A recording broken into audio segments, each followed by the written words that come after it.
ആയുർവേദം എന്നുള്ള ഒരു കേൾക്കാമല്ലോ അല്ലേ? കേൾക്കുന്നുണ്ടോ? കേൾക്കാം കേട്ടോ. ആ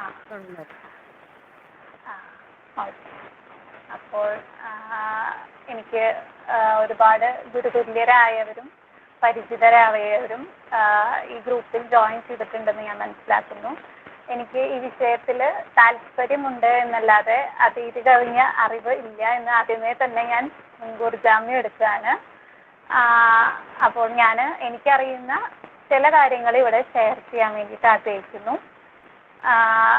ഇത് കഴിഞ്ഞിട്ട് നിങ്ങൾക്ക് ഇതിലേറെ ഒരു പ്രയോഗത്തെക്കുറിച്ചുള്ള അറിവ് ഇവിടെ ഷെയർ ചെയ്യാനുള്ള ഒരു അവസരം കൂടി തരണമെന്ന് ഞാൻ ആഗ്രഹിക്കുന്നു. അങ്ങനെ എൻ്റെ ഗുരുക്കന്മാരെയൊക്കെ സ്മരിച്ചുകൊണ്ട് ഞാൻ തുടങ്ങട്ടെ. കർക്കിടക മാസം എന്ന് പറഞ്ഞു കഴിഞ്ഞാൽ നമ്മുടെ ആരോഗ്യത്തിന് വളരെയധികം പ്രാധാന്യമുള്ള ഒരു സമയമാണ്. ഈ സമയത്ത് എന്ന് പറഞ്ഞാൽ നമ്മുടെ ശരീരബലം പൊതുവെ കുറഞ്ഞിരിക്കും എന്നുള്ളൊരു കാരണത്താൽ നമ്മളൊരു ആരോഗ്യം എന്ന് പറഞ്ഞു കഴിഞ്ഞാൽ നമ്മളെപ്പോഴും ശ്രദ്ധിക്കേണ്ട ഒരു ഫാക്ടറാണ്. പക്ഷേ ഈ കർക്കിടക മാസത്തിൻ്റെ ഒരു പ്രത്യേകത എന്ന് പറഞ്ഞു കഴിഞ്ഞാൽ കർക്കിടക മാസത്തിൽ അതിനു മുൻപ് കഴിഞ്ഞു പോയ ഗ്രീഷ്മ ഋതുവിൻ്റെ ആ ഒരു ഇഫക്റ്റ് ഉള്ളത് കൊണ്ട് ശരീരത്തിന് വളരെയധികം ബലം കുറയുകയും അഗ്നിബലം കുറയുകയും ശരീരം കൂടുതൽ മറ്റുള്ള അസുഖങ്ങൾ അന്തരീക്ഷത്തിൽ ഉണ്ടാവുന്ന ഇൻഫെക്ഷൻസ്, അതുപോലെ ആ തണുപ്പ് മൂലമുണ്ടാകുന്ന ശ്വാസകോശ രോഗങ്ങൾ, അങ്ങനെയുള്ള ഒരുപാട് അസുഖങ്ങളെ ശരീരം സ്വീകരിക്കാൻ വേണ്ടി തയ്യാറെടുത്തിരിക്കുന്ന ഒരു സമയമാണ്. ശരീരബലം എന്ന് പറഞ്ഞു കഴിഞ്ഞാൽ നമ്മളുടെ പുറമേ നിന്ന് നമ്മുടെ ശരീരത്തിനെ അസുഖം വരാതെ പ്രൊട്ടക്റ്റ് ചെയ്യുന്നത് ഒരു ഇമ്മ്യൂണിറ്റി എന്ന് പറയുന്നതാണ് ശരീരബലം. അപ്പോൾ ഈ ശരീരബലം കുറയുമ്പോൾ നമ്മൾ മറ്റുള്ള എല്ലാ അന്തരീക്ഷത്തിലെ എല്ലാ മാറ്റങ്ങളോടും വളരെയധികം സസെപ്റ്റബിൾ ആവുന്ന ഒരു സമയമാണ് കർക്കിടക മാസം. അപ്പോൾ ഈ സമയത്ത് നമ്മളൊരു കുട്ടിയെ നമ്മളൊരു ശിശുവിനെ എപ്പോഴും പരിചരിക്കും അല്ലേ? നമ്മുടെ കുട്ടികളെ നമ്മൾ എപ്പോഴും പരിചരിക്കും. പക്ഷേ ആ കുട്ടി വീഴാനോ അല്ലെങ്കിൽ ആ കുട്ടി ഒരു പനി പിടിച്ചിരിക്കുന്ന സമയത്തോ നമ്മളതിനെ പ്രത്യേകം പരിചരിക്കും. അതുപോലെ തന്നെയാണ് ആരോഗ്യം എന്നുള്ളത് നമ്മൾ എപ്പോഴും പരിചരിക്കണം. ഒരു ശിശുവിനെ പോലെ നമ്മൾ പരിചരിക്കണം. പക്ഷേ ഈ കർക്കിടക മാസത്തിൽ അത് വീഴാനുള്ളൊരു അതിന് ദുർബലമായൊരു സമയമാണ്. അപ്പോൾ അതിനെ അധികം പ്രയത്നം കൊണ്ട് പരിചരിക്കണം. അപ്പോൾ അതാണ് കർക്കിടക മാസത്തിൻ്റെ ഒരു പ്രത്യേകത എന്ന് പറയുന്നത്. അപ്പോൾ ഈ കർക്കിടക മാസത്തിൽ നമ്മുടെ കേരളീയ ആയുർവേദ ചികിത്സകർ, പണ്ട് നമ്മുടെ പൂർവികർ കേരളീയ ചികിത്സാ പദ്ധതി എന്ന് പറഞ്ഞു കഴിഞ്ഞാൽ ഒരു പ്രത്യേക സിസ്റ്റം തന്നെ ഡെവലപ്പ് ചെയ്തിട്ടുണ്ട്.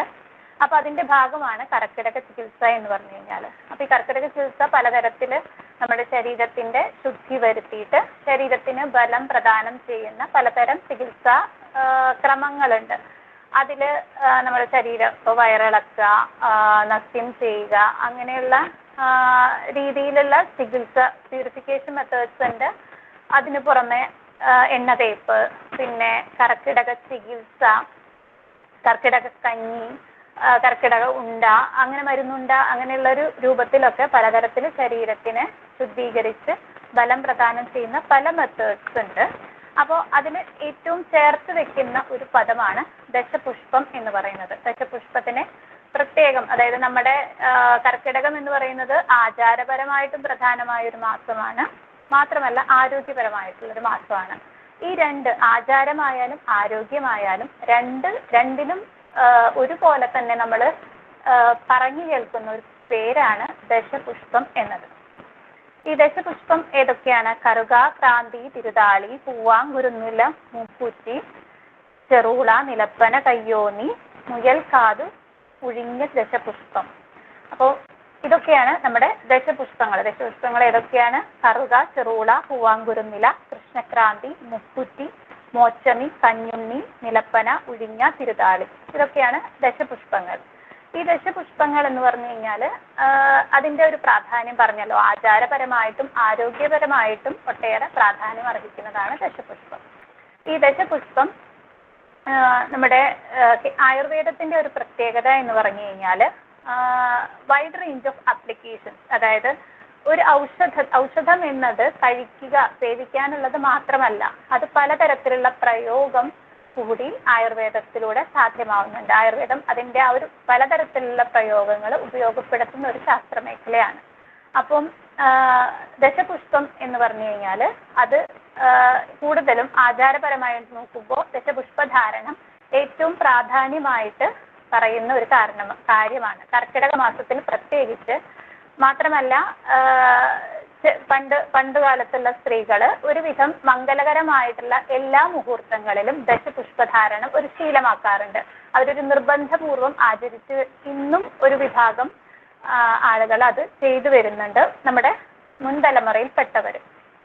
അപ്പം ഇതിന്റെ പ്രാധാന്യം എന്ന് പറയുന്നത്, ദശപുഷ്പം എന്ന് പറഞ്ഞു കഴിഞ്ഞാൽ അതിന് പൊതുവെ സാമാന്യത്തിൽ നിങ്ങൾ ആരെങ്കിലും വീഡിയോ ഓൺ ചെയ്ത് നിങ്ങളുടെ റെസ്പോൺസ് കണ്ടു കഴിഞ്ഞാൽ എനിക്ക് കുറച്ചുകൂടി പറയാനൊരു എനിക്ക് ഈ ഓൺലൈൻ ക്ലാസ് ശീലമില്ല.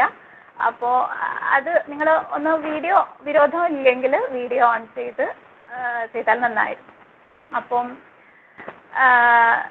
ഈ ദശപുഷ്പങ്ങൾ സാമാന്യേന വിഷഹര സ്വഭാവമുള്ളതാണ്, പിന്നെ രക്തപ്രസാദകമാണ്, പിന്നെ മാത്രമല്ല ജ്വരഹരാണ്.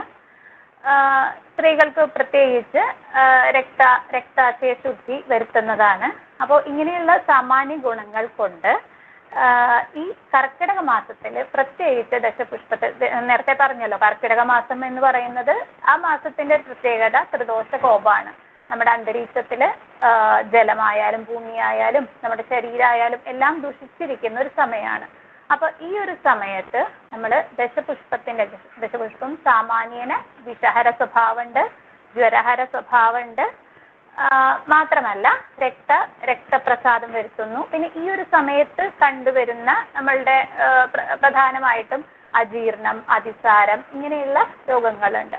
അപ്പൊ ഈ രോഗങ്ങൾക്കൊക്കെ മാത്രമല്ല ശ്വാസകാസങ്ങൾ, അപ്പൊ അങ്ങനെയുള്ള അസുഖങ്ങളിലൊക്കെ ദശപുഷ്പത്തിന്റെ പ്രയോഗം വളരെ ശ്രേഷ്ഠമാണ്. അപ്പൊ അതുകൊണ്ട് തന്നെ ദശപുഷ്പം ധരിക്കുന്നതും ദശപുഷ്പം അതുപോലെ തന്നെ അതിന്റെ നീരെടുത്ത് നെറ്റിയിൽ ധരിക്കുന്നതും ഒക്കെ നമ്മളൊരു ആയുർവേദം പഠിച്ച ഒരാളായിരിക്കണം എന്നില്ല. സാമാന്യമായിട്ടുള്ള പ്രത്യേകിച്ച് സ്ത്രീകൾ അത് അനുവർത്തിച്ചു വരുന്നു കാലങ്ങളായിട്ട്. അപ്പൊ ഇതിന്റെ ഒരു ആയുർവേദപരമായിട്ടുള്ള ചെറിയൊരു അറിവ് നൽകുക എന്നുള്ളൊരു ഉദ്ദേശത്തോട് കൂടിയിട്ടാണ് ഞാനിവിടെ ഇന്നിങ്ങനെ നിങ്ങളുടെ മുന്നിൽ ഇരിക്കുന്നത്. അപ്പൊ നമ്മൾ ഓരോ ദശപുഷ്പത്തിന്റെ, അതായത് ദശപുഷ്പം എന്ന് പറയുന്നത് ആ പുഷ്പം എന്ന് പറഞ്ഞാൽ അത് പൂക്കളല്ല. എന്നെക്കാളും അറിവുള്ളവരാണ് എൻ്റെ മുന്നിൽ ഇരിക്കുന്നത് എന്ന് ഓർമ്മിച്ചുകൊണ്ട് തന്നെ ഞാൻ പറയട്ടെ. ദശപുഷ്പം എന്ന് പറയുന്നത് പൂക്കളല്ല, അത് സമൂലമായിട്ടുള്ള ചെടികളാണ് എന്താ പറയാ ഉപയോഗിക്കാറുള്ളത്. ചെറിയ ഷബ്ബ് അതിനേക്കാളും താഴെയുള്ള ചെടികളായിട്ടാണ് ദശപുഷ്പം വരുന്നത്. അപ്പം അതിന് പുഷ്പം എന്നുള്ള പേര് വരാൻ സാധ്യത ഞാൻ വിചാരിക്കുന്നു അത് ഈ ധാരണം, അതായത് തലയിൽ ചൂടുക എന്നുള്ള ഒരു അർത്ഥത്തിലായിരിക്കാം. തലയിൽ ചൂടാൻ പുഷ്പങ്ങളാണല്ലോ എടുക്കുക. അപ്പൊ ആ ഒരു ഉദ്ദേശത്തിലായിരിക്കാം ദശപുഷ്പം എന്നുള്ളൊരു പേര് വന്നത് എന്ന് ഞാൻ വിചാരിക്കുന്നു. ഇനി അതിന്റെ ഓരോന്നിന്റെ ഗുണങ്ങളിലേക്ക് ഞാൻ പോവാണ്. ആദ്യമായിട്ട് കറുക എന്ന് പറയുന്നത് നമുക്കറിയാം, വളരെ നമ്മളിങ്ങനെ ചെറിയ പുല്ലുകൾ പോലെ നമ്മുടെ പാടവരമ്പത്ത് പറമ്പുകളിലൊക്കെ ധാരാളം സുലഭമായിട്ട് കാണുന്നതാണ്. ഇനി കറുക അറിയാത്തവർക്ക് വേണ്ടിയിട്ട് ഞാനിവിടെ അത് ശേഖരിച്ചിട്ടുണ്ട്. അപ്പം ഇതാണ് കറുക. നിങ്ങൾക്ക് വ്യക്തമാവുമോ എന്ന് എനിക്കറിയില്ല. ഇതാണ് കറുക. അപ്പോൾ വളരെയധികം സോഫ്റ്റ് ആയിട്ടുള്ള, നമുക്ക് നമ്മളിവിടെ തൊടുമ്പോഴൊക്കെ വളരെ നനുത്തതായിട്ടുള്ള ഫീൽ ചെയ്യുന്ന ഒരു തരം നല്ല ഭംഗിയുള്ളൊരു ചെടിയാണ് കറുക എന്ന് പറഞ്ഞു കഴിഞ്ഞാൽ. ഈ കറുകയുടെ സംസ്കൃത നാമം ദുർവ, അനന്ത, ശതവീര്യ എന്നുള്ള പേരുകളിൽ അറിയപ്പെടുന്നു. ഇതിന്റെ മധുരവും ചവർപ്പും ചേർന്ന രസമാണ് ഇത്. പിന്നെ ലൈറ്റാണ്. പിന്നെ മാത്രമല്ല ശീതവീര്യാണ്. അതാണ് നമ്മൾ സാധാരണ എല്ലാവർക്കും പൊതുവെ ഗുണങ്ങൾ, ഇപ്പൊ ലഘു, രൂക്ഷം, സ്നിഗ്ധം എന്നൊന്നും പറഞ്ഞാൽ സാധാരണ കോമൺലി ആളുകൾക്ക് മനസ്സിലാവാൻ ചിലപ്പോൾ ബുദ്ധിമുട്ടായിരിക്കും. പക്ഷെ അവരെപ്പോഴും പറയുന്ന ഒരു വാക്കുണ്ട്, അത് ചൂടാണോ, അത് തണുപ്പാണോ, അങ്ങനെ അങ്ങനെ ചൂടാണ്, തണുപ്പാണ്, ഇങ്ങനെ ഇങ്ങനെ ഇങ്ങനെയായിരിക്കും സാധാരണ ആരും ഒരു ചെടിയെ ഉപയോഗിക്കുന്നത്. അപ്പോൾ അങ്ങനെ നോക്കുമ്പോൾ നമ്മുടെ കറുക എന്ന് പറയുന്നത് തണുപ്പാണ്. ഇപ്പൊ ഈ തണുപ്പായതുകൊണ്ട് തന്നെ പിത്തരോഗങ്ങളിൽ അത്, പിത്തം എന്ന് പറയുന്നത് ശരീരത്തിന്റെ ചൂട്, അതായത് ശരീരത്തിന്റെ എന്താ പറയാ, ചൂടായിട്ടുള്ള ഒരു കോമ്പോണന്റ് ആയിട്ട് വേണമെങ്കിൽ പിത്തം എന്ന് പറയാം. അപ്പോൾ പിത്തം ദുഷിച്ചിട്ടുണ്ടാവുന്ന ശരീരത്തിന്റെ ആ ഒരു താപത്തിന്റെ വ്യത്യാസങ്ങൾ കൊണ്ട്, വ്യതിയാനങ്ങൾ കൊണ്ടുണ്ടാവുന്ന അസുഖങ്ങൾക്ക് കറുക ഉത്തമമാണ്. ഇത് വെള്ള, നീല ഇങ്ങനെയുള്ള വെറൈറ്റികളിൽ കാണുന്നുണ്ട്. ഇനി കറുകയുടെ ഗുണങ്ങൾ എന്ന് പറഞ്ഞു കഴിഞ്ഞാൽ അത് മൂത്രളാണ്. പിന്നെ അത് മലത്തെ കുറച്ച് അയച്ച് പോവാൻ വേണ്ടിയിട്ട് സഹായിക്കുന്നു. അപ്പോൾ അധികമായിട്ട് യൂസ് ചെയ്ത് കഴിഞ്ഞാൽ വയറിളക്കം എന്നുള്ള ഒരു അവസ്ഥയിലേക്കും പോകാം. അപ്പം ഇതിന്റെ ഒരു ചികിത്സാ ഉപയോഗങ്ങളിൽ വരുമ്പോൾ കഫപിത്ത രോഗങ്ങളിൽ, പിന്നെ അതുപോലെ ചൊറി വിചർത്തിക, ഇപ്പോൾ കാൽമുട്ടിന് താഴെയൊക്കെ ഇപ്പോൾ ചൊറിച്ചില്, പിന്നെ അവിടുന്ന് ദ്രവം സ്രവിക്കുക, അങ്ങനെയുള്ള ഒരു അവസ്ഥകളിലൊക്കെ കറുക അരച്ച് അത് കൽക്കമായിട്ട്, അത് കറുകയുടെ ഇടിച്ചു പിഴിഞ്ഞ നീരെടുത്ത് പിന്നെ അരച്ചുരുട്ടിയിട്ട് അത് എണ്ണ കാച്ചിയിട്ട് ആ എണ്ണ ഉപയോഗിക്കാൻ വേണ്ടിയിട്ട് പറ്റും. ഇതിൽ വേണമെങ്കിൽ ഏലാദിഗണം മരുന്നുകൾ, അങ്ങനെ മരുന്ന് വാങ്ങിക്കാനൊക്കെ കിട്ടും. അപ്പോൾ ഏലാദിഗണം മരുന്നൊക്കെ ചേർത്ത് ഇതേ നീര്, കറുക ഇടിച്ചു പിഴിഞ്ഞ നീര് അത് അരച്ച് കൽക്കമായിട്ട് ചേർത്തിട്ടും അങ്ങനെയൊക്കെ എണ്ണ കാച്ചിയിട്ട് നമുക്ക് ചൊറിച്ചിലിന് വേണ്ടിയിട്ട് ഉപയോഗിക്കാം. പിന്നെ വേറൊരു പ്രയോഗം എന്ന് പറയുന്നത് മുറിവുകളിലെ രക്തസ്രാവമാണ്. മുറിവുകളിൽ നിന്ന് ബ്ലീഡിങ് ഉണ്ടാവുമ്പോൾ നമുക്ക് കറുക അരച്ച് അവിടെ പുരട്ടാവുന്നതാണ്. പിന്നെ ഇടിച്ചു പിഴിഞ്ഞ നീര് 10 മില്ലി ദിവസം 2 നേരമായിട്ട് കഴിക്കുകയാണെങ്കിൽ നാഡീബലം ഇംപ്രൂവ് ചെയ്യാൻ വേണ്ടിയിട്ട് സഹായിക്കും. ഇതിന്റെ മാത്രമല്ല, ഉന്മാദം, അപസ്മാരം എന്നീ രോഗങ്ങളിൽ, അതായത് നമ്മുടെ സെൻട്രൽ നെർവസ് സിസ്റ്റത്തിന്റെ പ്രവർത്തനങ്ങളെ പോലും നിയന്ത്രിക്കാനുള്ളൊരു കഴിവ് കറുകയ്ക്ക് ഉണ്ട്. പിന്നെ കറുക, എള്ള്, തുമ്പപ്പൂവ് ഇവ പാലിലരച്ച വെണ്ണയും ചേർത്തിട്ട് പുരട്ടി കഴിഞ്ഞാൽ പ്രമേഹ പിടകകൾ എന്ന് പറയും, പ്രമേഹത്തിലുണ്ടാവുന്ന കുരുക്കളിലൊക്കെ പുരട്ടാവുന്നതാണ്. പിന്നെ ഈ കറുക പൊടിച്ചിട്ടുള്ള, ഇത്രയും നേരം പറഞ്ഞത് അതിന്റെ നീരെടുത്തുള്ള പ്രയോഗമാണെങ്കിൽ, കറുക ഉണക്കി പൊടിച്ചിട്ടുള്ള പൊടി നസ്യം ചെയ്യുകയാണെങ്കിൽ നമുക്ക് മൂക്കിൽ നിന്നുള്ള ബ്ലീഡിങ്ങിന് സഹായിക്കും, ബ്ലീഡിങ് മാറാൻ വേണ്ടിയിട്ട് സഹായിക്കും. പിന്നെ ഇത് കൂടാതെ നമുക്ക് കറുക, വെളുത്തുള്ളി, പച്ചമഞ്ഞൾ ഇവ ചതച്ചിട്ട് നമുക്ക് ഇപ്പോൾ ജന്തുജന്യായിട്ട്, ഇപ്പോൾ ജന്തുക്കളെ ഇഴഞ്ഞിട്ടും കടിച്ചിട്ടൊക്കെ ഉണ്ടാവുന്നതായിട്ടുള്ള ചൊറിച്ചില് അതിലൊക്കെ പുരട്ടുന്നത്, അലർജിക് റെസ്പോൺസ് ഒക്കെ, ടോക്സിൻസ് കൊണ്ടുണ്ടാവുന്ന അലർജിക് റെസ്പോൺസിനൊക്കെ ഇത് പുരട്ടുന്നത്, കറുകയും പച്ചമഞ്ഞളും വെളുത്തുള്ളിയും ചേർത്ത് പുരട്ടുന്നത് നല്ലതാണ്. ഇനി അടുത്തതായിട്ട് നമുക്ക് ഏറ്റവും സുപരിചിതമായിട്ടുള്ള ചെറുള, അതായത് പുഷ്പങ്ങളിൽ വെച്ചിട്ട് ഏറ്റവും എല്ലാവർക്കും അറിയുന്ന, അതായത് ബലിയിടാനൊക്കെ ഉപയോഗിക്കുന്ന ഇതാണ് ചെറുള എന്ന് പറയുന്നത്. അപ്പം ഈ ചെറുള, ഇതാണ് ചെറുള. കണ്ടിട്ടില്ലാത്തവർക്ക് ഇതിൽ കുറച്ചും കൂടി മലര് പോലെ ഇങ്ങനെ തരികളായിട്ട് ഉണ്ടായി നിൽക്കുന്നത് കാണാം. അപ്പം ഇതാണ് ചെറുള എന്ന് പറയുന്നത്. ഈ ചെറുള എന്ന് പറയുന്നതും നേരത്തെ പറഞ്ഞല്ലോ, എല്ലാ ദശപുഷ്പങ്ങളില് എല്ലാതും സാമാന്യേന മൂത്രരോഗങ്ങളിൽ, മൂത്രളാണ്, നീരിന് ഉപയോഗിക്കാവുന്നതാണ്. അപ്പൊ അതിൽ ഏറ്റവും എടുത്തു പറയേണ്ടതാണ് ചെറുള എന്ന് പറഞ്ഞു കഴിഞ്ഞാല്. അപ്പം ചെറുളയുടെ വീര്യം ഇതുപോലെ, നമ്മൾ ചൂടാണോ തണുപ്പാണോ പറയുന്നതിൽ വീര്യം ശീതം, തണുപ്പാണ്. അത് പിന്നെ അതിന് കയ്പ് രസമാണ്. അതിന്റെ നല്ലൊരു പേരാണ് ഭദ്ര. ഭദ്ര എന്നാണ് ചെറുളയുടെ സംസ്കൃത പേര്. പിന്നെ അത് കൃമി രോഗങ്ങളിൽ ഉപയോഗിക്കാം, ജ്വര രോഗങ്ങളിൽ ഉപയോഗിക്കാം. പിന്നെ അത് മൂത്രളമാണ്. മൂത്രളം എന്ന് പറഞ്ഞു കഴിഞ്ഞാൽ മൂത്രത്തെ, ശരീരത്തിൽ നിന്ന് മൂത്രത്തെ അധികമായിട്ട് സ്രവിപ്പിച്ച് കളയാനുള്ള ഒരു കഴിവ് ചെറുളയ്ക്കുണ്ട്. അപ്പം ഇതിന്റെ ഈ ഒരു ഗുണം കൊണ്ട് തന്നെ മൂത്രാശയക്കല്ല്, ചെറിയ ഗ്രേഡിലൊക്കെയുള്ള മൂത്രാശയക്കല്ലിനെ ഈ മൂത്രം അധികമായിട്ട് സ്രവിപ്പിക്കുക നിമിത്തം ശരീരത്തിൽ നിന്ന് ദ്രവിപ്പിച്ച് കളയാനുള്ള ഒരു കഴിവ് ചെറുളയ്ക്കുണ്ട്. പിന്നെ മൂത്രക്കല്ലിൽ സമൂലം കഷായം വെച്ചിട്ട്, സമൂലം എന്ന് പറഞ്ഞു കഴിഞ്ഞാൽ അതിന്റെ മുഴുവൻ പാർട്ട് ഉപയോഗിക്കാവുന്നതാണ്.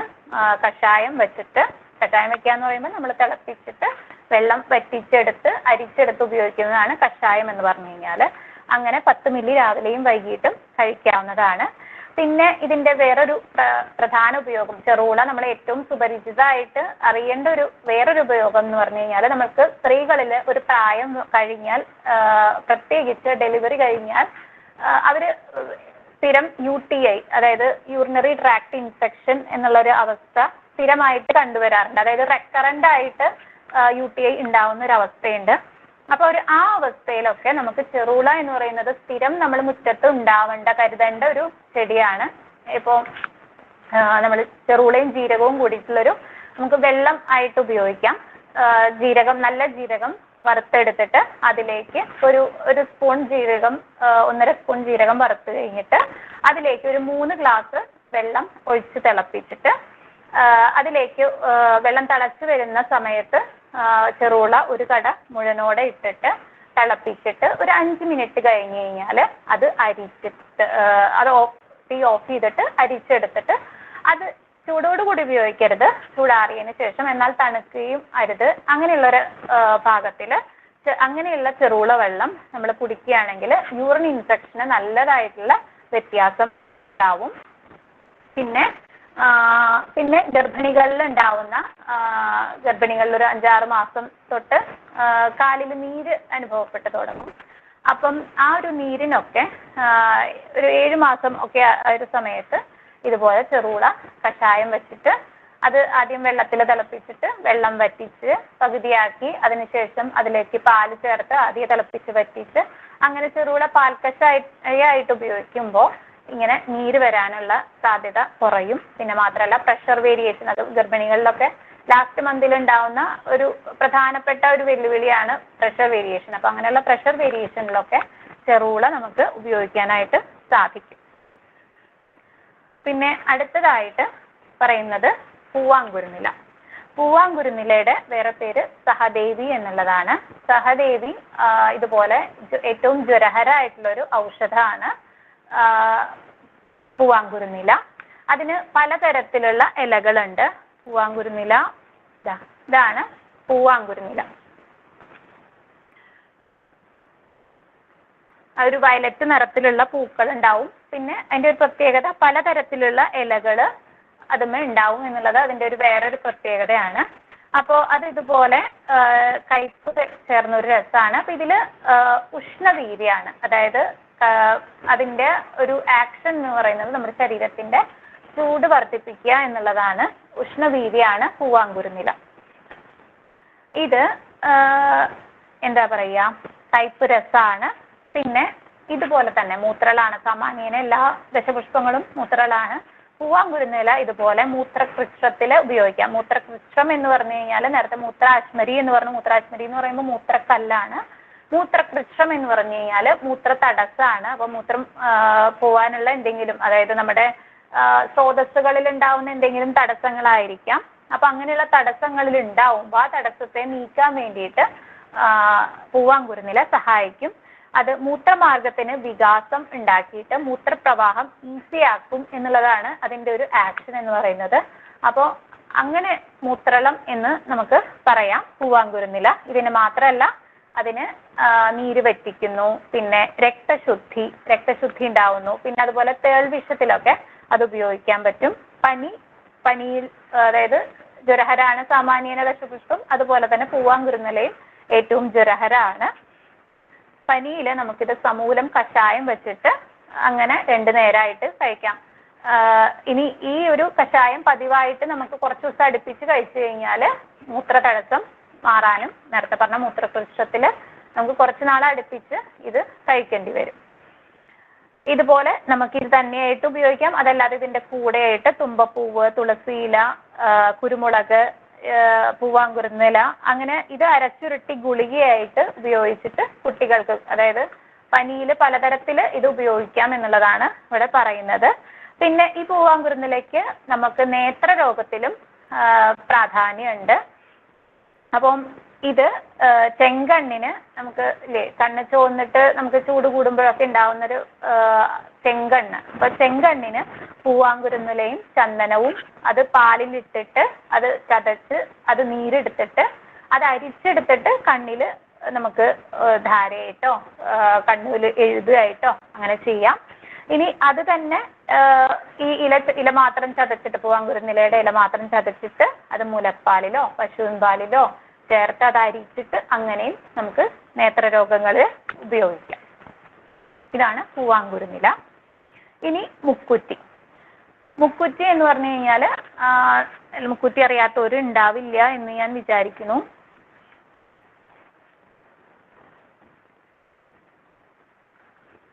ഇതാണ് മുക്കൂറ്റി. ഒരു പനയുടെ പോലെയുള്ളൊരു ഷേപ്പിലൊരു ട്രീ പ്ലാന്റ് എന്ന് ഇതിനെ പറയും. ലിറ്റിൽ ട്രീ പ്ലാന്റ് എന്ന് പറയും. അത് ഇതിൻ്റെ ഒരു ആകൃതി, ഒരു തെങ്ങ് അല്ലെങ്കിൽ പന, അതിൻ്റെ ഒരു മിനിയേച്ചർ ആയിട്ട് നമുക്ക് തോന്നും. അപ്പം ഈ മുക്കുറ്റി എന്ന് പറയുന്നത് ഇതുപോലെ തന്നെ ദശപുഷ്പത്തിലെ ഒരു പ്രധാനപ്പെട്ട ഒരു ഔഷധമാണ്. ഇതിനും പലതരത്തിലുള്ള ആക്ഷൻസ് ഉണ്ട്. അപ്പം ഇത് ഈ അതിസാരം, ജ്വരം എന്നുള്ള അസുഖങ്ങളിലൊക്കെ ഒറ്റമൂലിയായിട്ട് ഉപയോഗിക്കുന്നു. ഇതിന് ശീതവീര്യാണ്, ഇതിന് തണുപ്പാണ്, അതായത് തണുപ്പാണ് അതിൻ്റെ ആക്ഷൻ എന്ന് പറയുന്നത്. ഇത് വയറിളക്കത്തില്, പിന്നെ മുറിവ് ഉണങ്ങുന്നതില്, പിന്നെ ചുമ, കഫക്കെട്ട്, പ്രമേഹം ഇങ്ങനെയുള്ള അസുഖങ്ങളിലൊക്കെ ഈ മുക്കുറ്റിയുടെ ഉപയോഗം ഉണ്ട്. ഇതിന്റെ പ്രയോഗം എന്ന് പറയുന്നത് ഇതിന്റെ ഇല അരച്ചിട്ട് മോരിൽ കലക്കിയിട്ട് കഴിക്കുകയാണെങ്കിൽ അത് വയറിളക്കം നിർത്താൻ വേണ്ടിയിട്ട് സഹായിക്കും. പിന്നെ നമ്മൾ ചില ജ്വരത്തിൽ, ചില പനികളിലൊക്കെ നമുക്ക് അമിതമായിട്ടുള്ള വെള്ളം ദാഹം അനുഭവപ്പെടും. അപ്പൊ അങ്ങനെ പ്രത്യേകിച്ച് പൈത്തികമായിട്ടുള്ള ജ്വരം പലതരത്തിലുണ്ട്.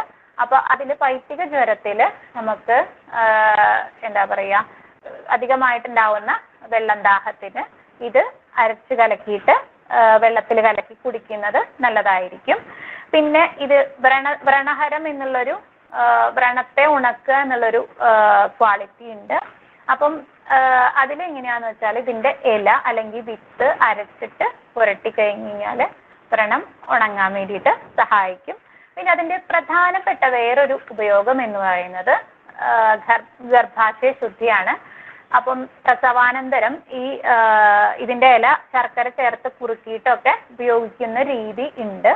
അത് ഗർഭാശയ ശുദ്ധിക്ക് വേണ്ടിയിട്ടാണ്. പിന്നെ മാത്രമല്ല, നമ്മൾ മുക്കുറ്റി പ്രത്യേകിച്ച് ഈ കർക്കിടക മാസത്തില് നെറ്റിയില് മുക്കുറ്റിയുടെ നീര് തൊടുന്നൊരു ശീലമുണ്ട് ആചാരപരമായിട്ട്. അപ്പം അത് ഈ പറഞ്ഞ പോലെ മൈഗ്രെയിൻ എന്നുള്ള അസുഖങ്ങളിൽ ഇപ്പോൾ അന്തരീക്ഷം കർക്കിടക മാസത്തില് വളരെയധികം ഇതുപോലെ മൂടിക്കെട്ടി നിൽക്കുന്ന അന്തരീക്ഷമാണ്. ഒരു തലവേദന, ശിരോരോഗങ്ങളൊക്കെ ഉണ്ടാവാൻ സാധ്യതയുള്ള ഒരു കാലഘട്ടമാണ്. അപ്പൊ ആ ഒരു സമയത്ത് അതിനുള്ള ഒരു നിവർത്തിക്കായിരിക്കണം ചിലപ്പോൾ മുക്കുറ്റിനീര് നെറ്റിയിൽ പൊട്ടു തൊടുന്ന പോലെ തൊടുന്ന ഒരു ശീലം ഇവിടെ അങ്ങനെ ഒരു ആചാരം ഉണ്ടായി വന്നത് എന്ന് ഞാൻ വിചാരിക്കുന്നു. അപ്പൊ ഇത്രയൊക്കെയാണ് മുക്കുറ്റിയെ കുറിച്ചിട്ട് നമുക്ക് പറയാനുള്ളത്. ഇനി അടുത്തതായിട്ട് മുയൽ ചെവിയനാണ്. മുയൽ ചെവിയൻ എന്ന് പറയുന്നത് അതിൻ്റെ ആ ഒരു ഇലയുടെ ആകൃതി കൊണ്ട് തന്നെയാണ് അതിന് പേര് വന്നത്. മുയൽ ചെവിയൻ, എലിച്ചെവിയൻ എന്നൊക്കെയാണ് അതിന്റെ പേര്. ഇതാണ് മുയൽ ചെവിയൻ. അപ്പം ഇതിന് പറഞ്ഞു എലിച്ചെവിയൻ എന്നൊക്കെ പേരുണ്ട്. പിന്നെ ശീതവീര്യാണ്. അത് ശീതവീര്യാണ്. പിന്നെ അതുപോലെ തന്നെ അത് പനി കുറയ്ക്കും. വിരയിൽ ഉപയോഗിക്കാം, നേത്രരോഗങ്ങളിൽ ഉപയോഗിക്കാം. ഇതുപോലെ തന്നെ അതായത് വൈഡ് റേഞ്ച് ഓഫ് ആക്ഷൻസ് ഈ മുയൽ ചെവിയനും ഉണ്ട്.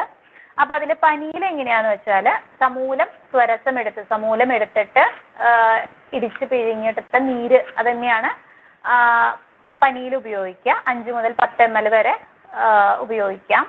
പിന്നെ അതുപോലെ വിരയിൽ ഇതുപോലെ സമൂല സ്വരസം എടുത്തിട്ട് ഒരു 1/2 ounce ആണ് 15 മില്ലി 3 ദിവസം ഉപയോഗിച്ച് കഴിഞ്ഞാൽ ഉദരവിരയ്ക്ക് ശമനം ഉണ്ടാവും.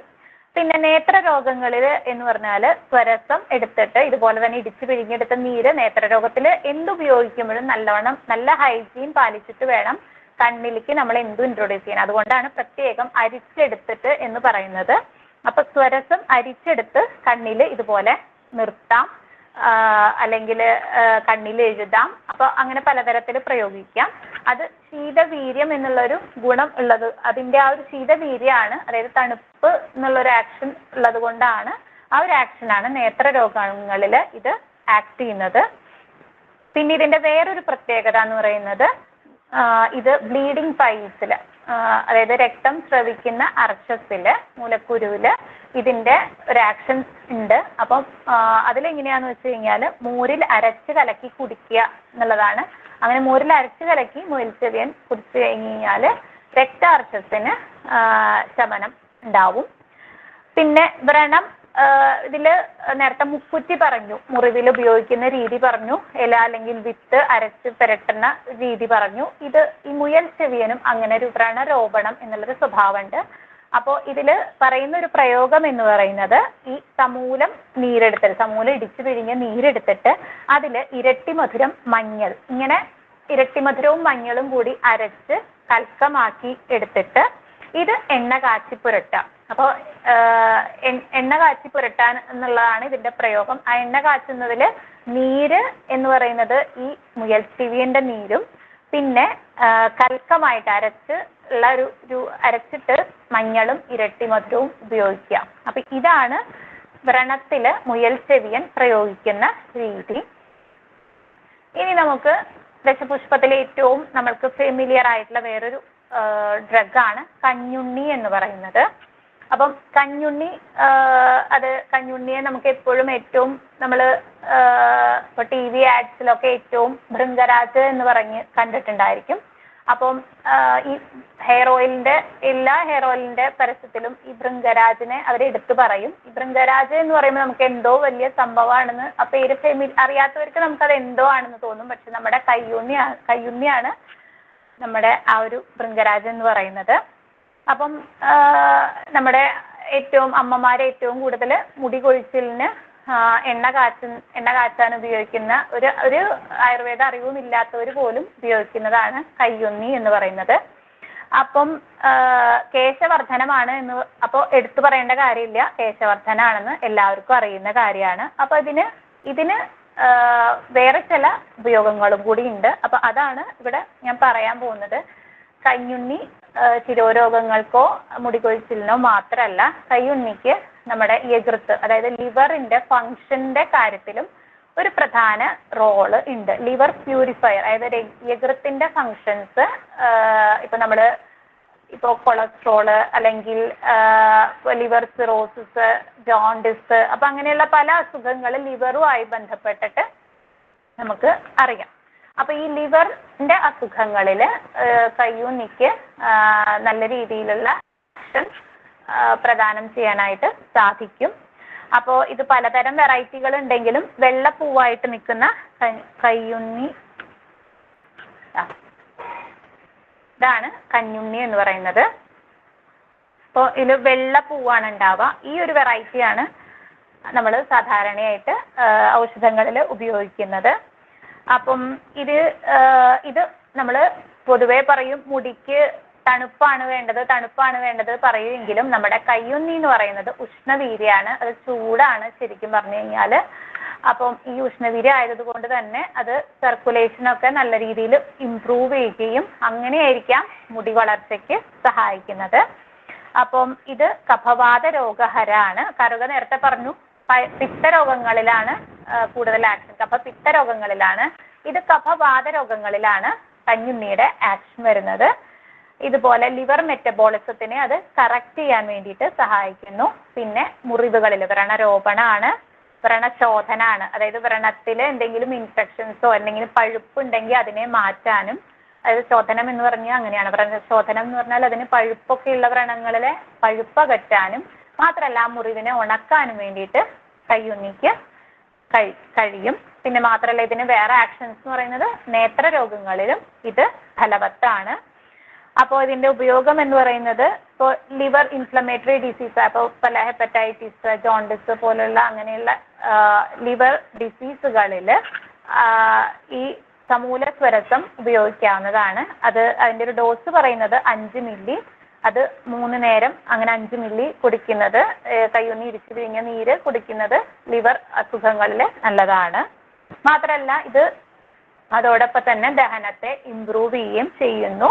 പിന്നെ നേത്രരോഗം, ശിരോവേദന, മുടി കൊഴിച്ചിൽ, കാഴ്ചക്കുറവ് അങ്ങനെയുള്ള അസുഖങ്ങളിൽ ഇതിന്റെ സ്വരസം, ഇടിച്ചു പിഴിഞ്ഞെടുത്ത സ്വരസം മാത്രമല്ല ഇതിന്റെ സ്വരസം ഇതിന്റെ തന്നെ കൽക്കം, ഇതന്നെ അരച്ചെടുത്ത് ഉരുട്ടിയെടുത്ത കൽക്കം, ഇത് എള്ളെണ്ണയിൽ കാച്ചി പുരട്ടുന്നത് നമ്മുടെ മുടി കൊഴിച്ചില്, അതുപോലെ അകാല നര ഇങ്ങനെയുള്ള അസുഖങ്ങളിൽ മാത്രമല്ല ശിരോരോഗങ്ങൾ, മറ്റുള്ള തലവേദന പോലുള്ള അസുഖങ്ങളിലും അങ്ങനെ എണ്ണ കാച്ചി ശീലിക്കുന്നത് നല്ലതായിരിക്കും. പിന്നെ ഇതിന് വേറൊരു ആക്ഷൻ ഉള്ളത് കൃമിരോഗങ്ങളിലാണ്.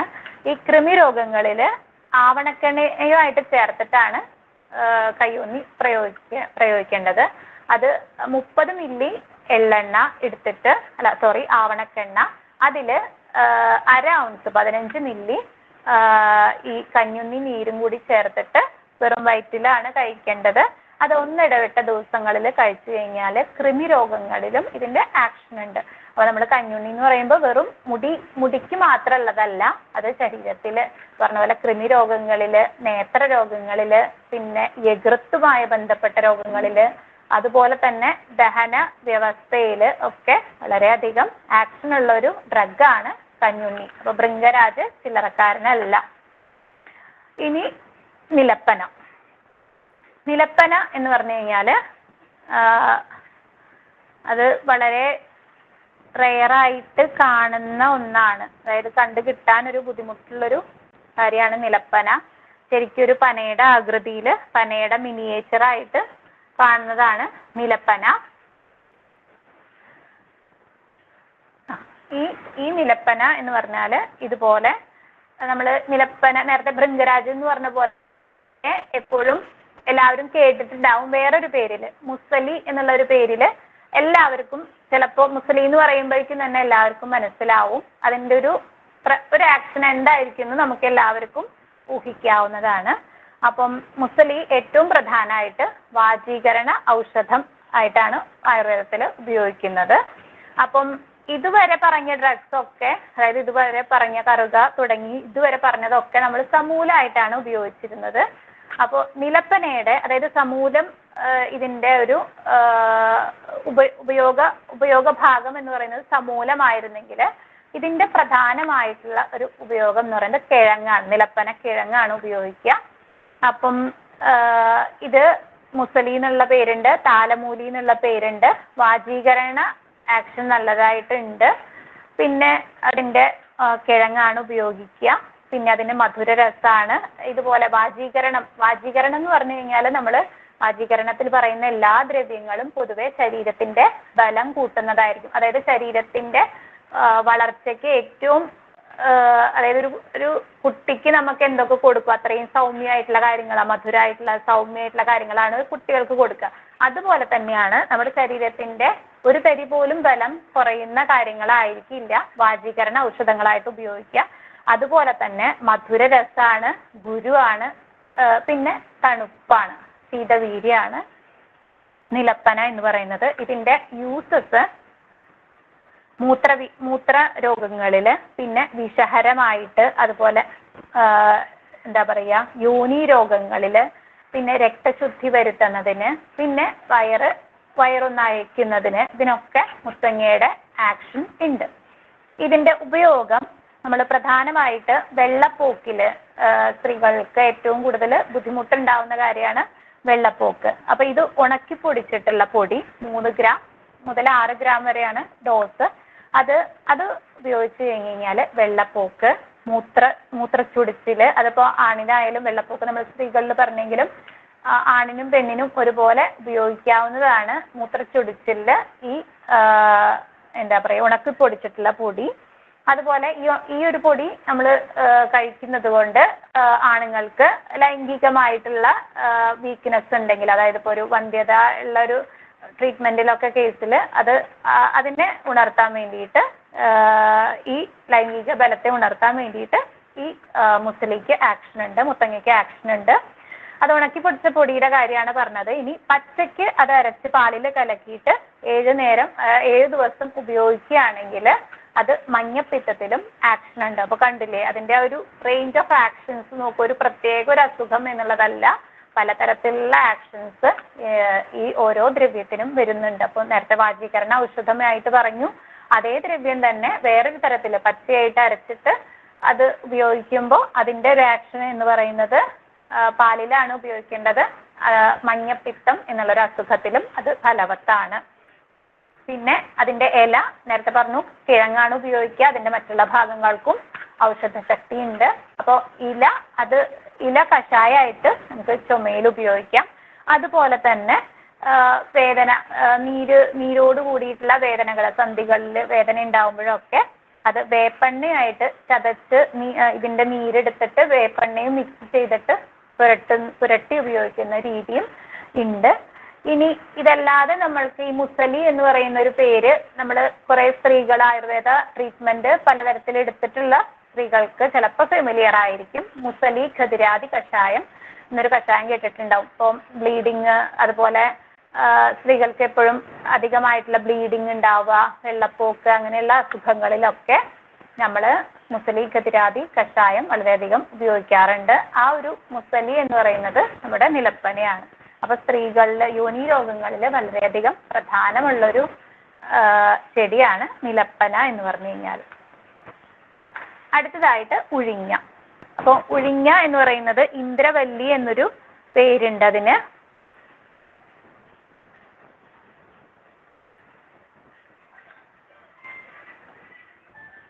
ഇതാണ് ഉഴിഞ്ഞ. നല്ല ഭംഗിയായിട്ട് പടർന്നു നിൽക്കുന്ന, ഇതിനൊരു പ്രത്യേക കായൊക്കെ ഉണ്ടാവും. ഒരു ഇങ്ങനെ റോംബസ് ഷേപ്പ്ഡ് ആയിട്ടുള്ള ഒരു കായൊക്കെ ഉണ്ടായിരിക്കും.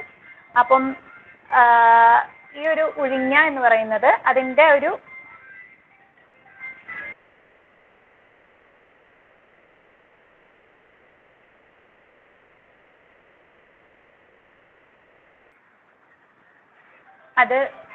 അതിന്റെ ഒരു ഗുണം എന്ന് പറയുന്നത് ഉഷ്ണവീര്യാണ്. നേരത്തെ പറഞ്ഞില്ലേ, പലതും ചൂട് തണുപ്പൊക്കെ പറഞ്ഞ പോലെ ഉഴിഞ്ഞ അത് ഉഷ്ണവീര്യാണ്. അതിന്റെ ഉപയോഗങ്ങൾ മൂത്രളാണ്, മലം അയഞ്ഞു പോകാൻ വേണ്ടി സഹായിക്കുന്നു, പനിയെ ശമിപ്പിക്കുന്നു. പിന്നെ നമ്മൾ ഉഴിഞ്ഞ നാട്ടുംപുറങ്ങളിൽ വളരെയധികം ഉപയോഗിക്കുന്നതാണ് ഉഴിഞ്ഞ താളി. അത് ഇടിച്ച് പിഴിഞ്ഞെടുത്ത് ഇല ഉരച്ചുണ്ടാക്കുന്ന താളി എന്ന് പറയുന്നത് നമ്മുടെ തലയിലെ അഴുക്ക് പോവാൻ വേണ്ടിയിട്ട് സഹായിക്കും. മുടി വളരാൻ വേണ്ടിയിട്ട് ഉഴിഞ്ഞത്താളി ഹെൽപ്പ് ചെയ്യും. ഇനി ഇതിന്റെ ഓരോ ഭാഗങ്ങളുമായിട്ടും ഉപയോഗിക്കുന്നുണ്ട്. പിന്നെ സമൂലമായി പലതരത്തിൽ ഉപയോഗിക്കാം. ഒരു ഡ്രഗിനെ അതിന്റെ ചില ഭാഗങ്ങൾ മാത്രമായിട്ട് ഉപയോഗിക്കാം, അല്ലെങ്കിൽ മൊത്തത്തിലായിട്ട് എടുക്കാം. അതിൽ ഉഴിഞ്ഞേ നോക്കുമ്പോൾ അത് സമൂലമായിട്ട് എടുക്കുന്ന രീതിയുണ്ട്. മാത്രമല്ല അതിന്റെ ഓരോ ഭാഗങ്ങളും ആയിട്ട് ഉപയോഗിക്കുന്ന രീതി. ുള്ള അസുഖങ്ങളിൽ ഉഴിഞ്ഞ കഷായം വെച്ചിട്ട് കഴിക്കാം. അത് 3 മുതൽ 4 ദിവസങ്ങൾ വരെ 30 മില്ലി വീതം 2 നേരം ഉഴിഞ്ഞ മാത്രം കഷായം വെച്ചിട്ട് കഴിക്കാം. ഇനി വാതരോഗങ്ങളിലാവട്ടെ, നേരത്തെ പറഞ്ഞ ഉഴിഞ്ഞ കഷായം തന്നെ വാതരോഗത്തിലും ഇതിന് പ്രധാനപ്പെട്ട ഒരു റോളുണ്ട്.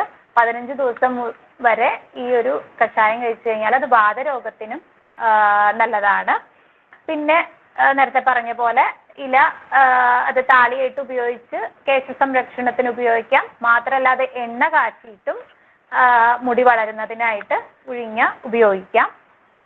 പിന്നെ ഇത് നേരത്തെ നമ്മൾ നിലപ്പനയുടെ പാദത്തിന്റെ നീരിലൊക്കെ കാര്യം പറഞ്ഞ പോലെ തന്നെ ഉഴിഞ്ഞ ഇതുപോലെ തന്നെ ആവണക്കെണ്ണയായിട്ട് ചേർത്തിട്ട് ആവണക്കെണ്ണയിൽ അത് വഴറ്റി അത് അരച്ചിട്ട് ആ പേസ്റ്റ് ആവണക്കെണ്ണയിൽ വേവിച്ചിട്ടുള്ള ഉഴിഞ്ഞയില അരച്ച് പേസ്റ്റ് ആക്കിയിട്ട് അത് വേദനയും നീരുള്ളിടത്ത് പുരട്ടി കഴിഞ്ഞ് കഴിഞ്ഞാൽ അത് വാതരോഗങ്ങളിലും അങ്ങനെയുള്ള പ്രയോഗവും ഉണ്ട്. ഇനി ആർത്തവ തടസ്സത്തിന് ഇതിന്റെ ഇല വറുത്തരച്ചിട്ട് കുഴമ്പാക്കിയിട്ട് അടിവയറ്റിൽ പുരട്ടി കഴിഞ്ഞാൽ, അതായത് ബ്ലീഡിംഗ് ഒക്കെ സ്റ്റാർട്ട് ചെയ്യാൻ ബുദ്ധിമുട്ട്, അതുപോലെ ബ്ലീഡിങ് ആ ഒരു തുടങ്ങുന്ന വരെയുള്ള പെയിൻ, അപ്പൊ അങ്ങനെയുള്ള പലതരം തടസ്സങ്ങൾ, ആർത്തവ തടസ്സങ്ങൾ സ്ത്രീകളിൽ ഉണ്ടാവാറുണ്ട്.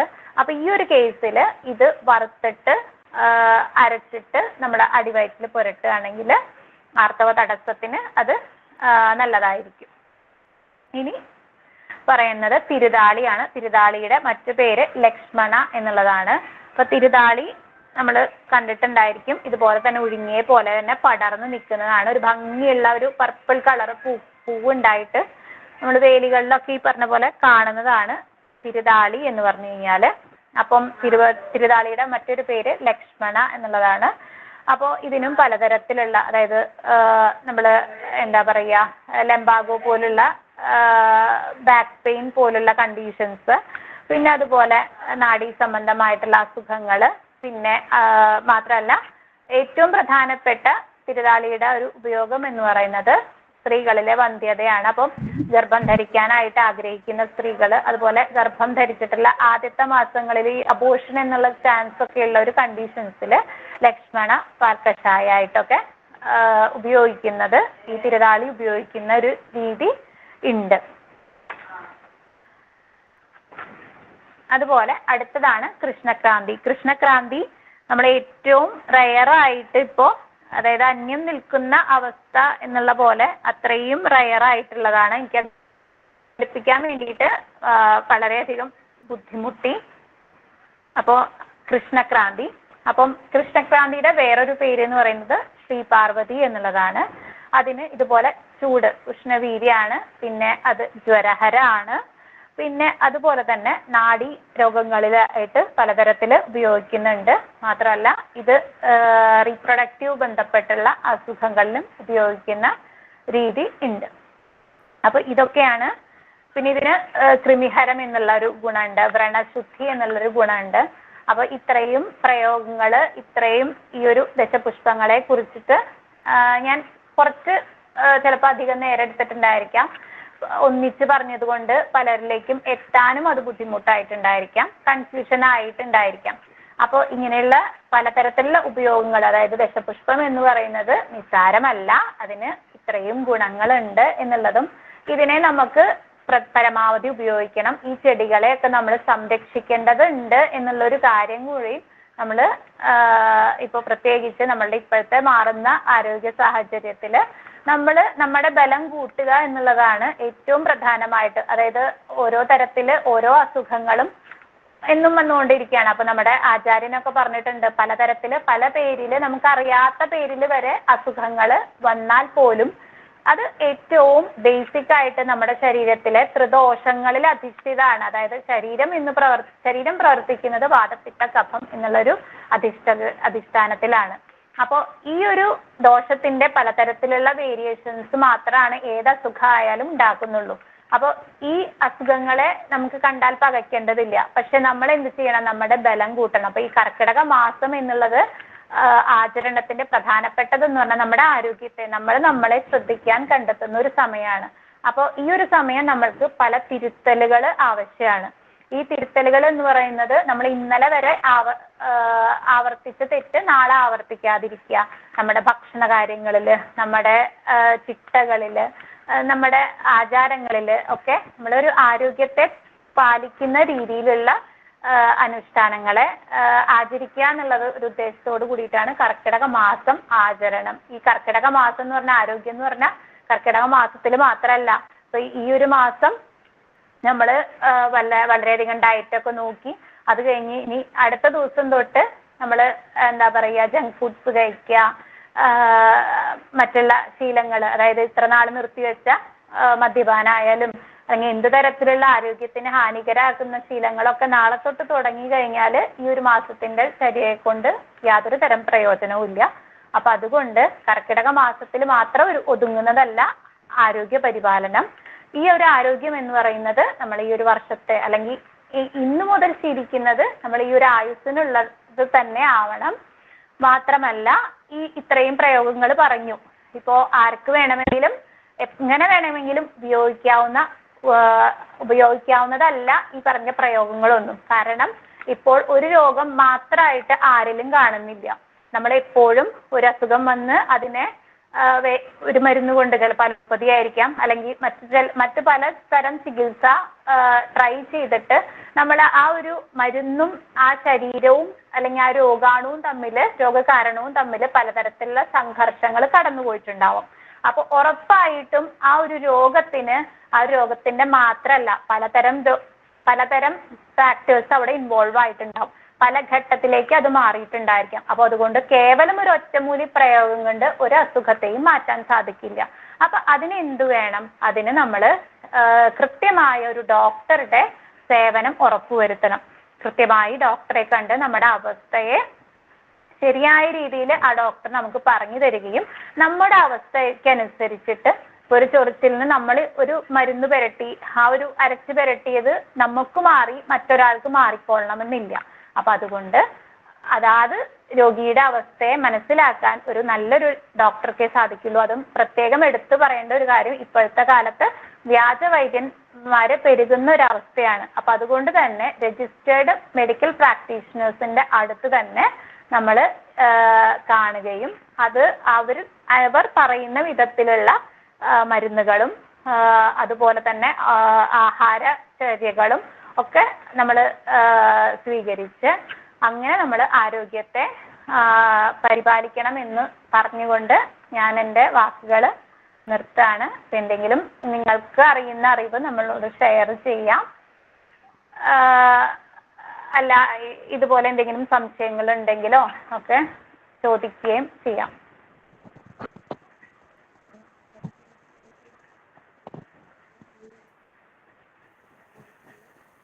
മ്യൂട്ടാണല്ലോ. ഹലോ,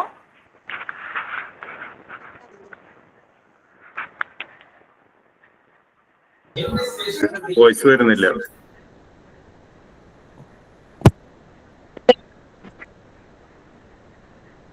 ഹലോ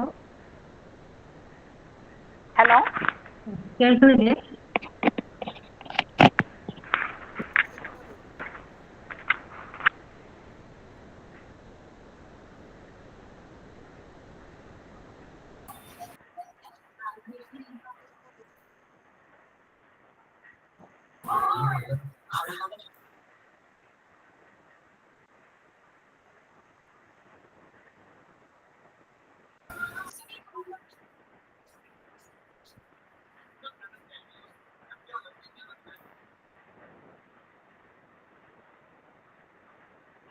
കൺക്ലൂഡ് ചെയ്യാണോ ഡോക്ടർ? വോയിസ് വരുന്നില്ല കേട്ടോ. ഹലോ ഹലോ, കേൾക്കാമോ? ഹലോ ഇപ്പൊ കേൾക്കാം. ഹലോ, ഓക്കെ, സോറി, ചെറിയൊരു കണക്ഷൻ പ്രശ്നം ഉണ്ടായിരുന്നു. തന്നെ ഡോക്ടർ ക്ലാസ് എടുത്തു. ഡോക്ടർ ക്ലാസ് വളരെ മനോഹരമായിരുന്നു. അതുപോലെ തന്നെ ഇവിടെ കേട്ടിരുന്നവരും നന്നായി ആസ്വദിച്ചു എന്ന് കരുതുന്നു. കർക്കിടക മാസത്തിന്റെ പ്രത്യേകത, ആരോഗ്യത്തിനെയും ആയുർവേദത്തിനെയും ഒക്കെ ഉള്ള കരുതലുകളും ഒക്കെ ഡോക്ടർ വളരെ വിശദമായി ഓരോ ദശപുഷ്പങ്ങളിൽ കൂടിയും നമുക്ക് പറഞ്ഞു തന്നു. ഇവിടെ ദശപുഷ്പങ്ങളിലുള്ള രസം, ഗുണം, വീര്യം, അതുപോലെ അതിന്റെ പ്രയോഗങ്ങളും ഉപയോഗങ്ങളും അതൊക്കെ വളരെ ഭംഗിയായിട്ട് വിശദീകരിച്ചു പോയി. പിന്നെ ഡോക്ടർ പറഞ്ഞതുപോലെ ഓരോ രോഗിയുടെ അവസ്ഥയും രോഗങ്ങളും ഒക്കെ വ്യത്യസ്തമായതുകൊണ്ട് തന്നെ ഒരു ആയുർവേദ ഡോക്ടറുടെ നിർദ്ദേശപ്രകാരം മാത്രം ഉപയോഗിക്കുക എന്നുള്ളത് ഒന്നുകൂടി ഞാൻ ഓർമ്മിപ്പിക്കുകയാണ്. ഇനി ആർക്കെങ്കിലും എന്തെങ്കിലും സംശയങ്ങൾ ഉണ്ടെങ്കിൽ ഒന്ന് അൺമ്യൂട്ട് ചെയ്ത് ചോദിക്കാം കേട്ടോ.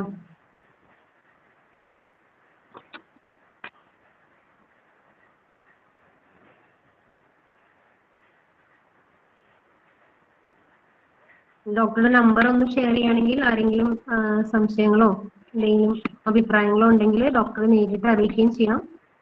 ഡോക്ടർ ഒന്ന് നമ്പർ ഷെയർ ചെയ്യാമോ? പറഞ്ഞാ മതിയോ? മതി. 9539 46 03 64 9539460364.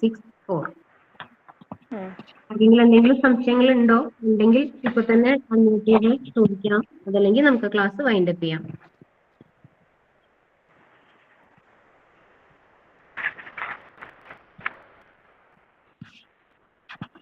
ദീപ് സർ നമ്മുടെ കൂടെ ജോയിൻ ചെയ്തിട്ടുണ്ട്. സർ 2 വാക്ക് സംസാരിക്കാമോ? ഡോക്ടർ ദീപ്.